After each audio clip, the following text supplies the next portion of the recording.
அப்பா பிதாவே, உமக்கு ஸ்தோத்திரம். இந்த நாளை தந்ததற்காக நன்றி இயேசுவே. நல்ல ஒரு குடும்பத்தை தந்தீர், உமக்கு நன்றி இயேசுவே.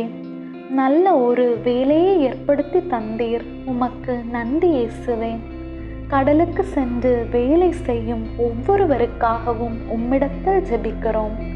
கடலுக்கு போகையிலும் வருகையிலும் அவர்களை கண்ணின் மணி போல பாதுகாத்து கொள்ளும். இயற்கை சீற்றங்களின் நிமித்தம் உண்டாகும் எல்லா விதமான பாதிப்புகளிலும் இருந்து அவர்களை பாதுகாத்து கொள்ளும்.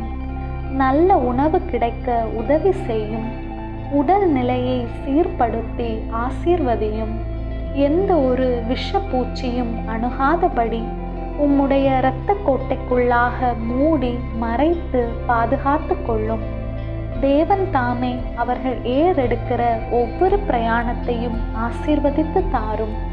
வேலையின் நிமித்தம் எந்த ஒரு மன உளைச்சலுக்கும் உள்ளாகாதபடி உடல் அளவிலும் மனதளவிலும் திடமாயிருக்கும்படி செய்யும். உடன் வேலை பார்க்கும் உயர் அதிகாரிகளின் கண்களில் தயவு கிடைக்கும்படி செய்யும். அவர்களை உம்மிடத்து அர்ப்பணித்து ஜெபிக்கிறோம். அவர்களின் கையின் பிரயாசத்தை ஆசீர்வதித்து தரும்படியாக இயேசுவின் நாமத்தினால் வேண்டிக் கொள்கிறேன். எங்கள் ஜெபம் கேளும் நல்ல பிதாவே, ஆமேன். என் ஆத்துமாவே ஆண்டவரை ஸ்தோத்தரி.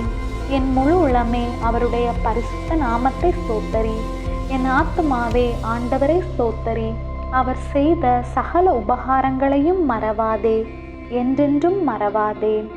விண்ணுலகில் இருக்கிற எங்கள் தந்தையே, உமது பெயர் தூயதென போற்ற பெறுக. உமது ஆட்சி வருக. உமது திருவுளம் விண்ணுலகில் நிறைவேறுவது போல மண்ணுலகிலும் நிறைவேறுக. எங்கள் அன்றாட உணவை இன்று எங்களுக்கு தாரும். எங்களுக்கு எதிராக குற்றம் செய்வோரை நாங்கள் மன்னிப்பது போல எங்கள் குற்றங்களை மன்னியும்.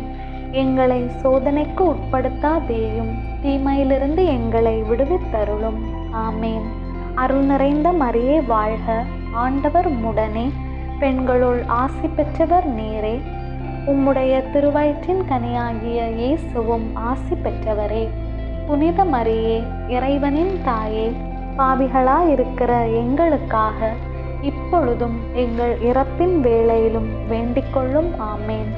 தந்தைக்கும் மகனுக்கும் தூய ஆவியாருக்கும் மாட்சி உண்டாவதாக. தொடக்கத்தில் இருந்தது போல இப்பொழுதும் எப்பொழுதும் என்றென்றும் இருப்பதாக.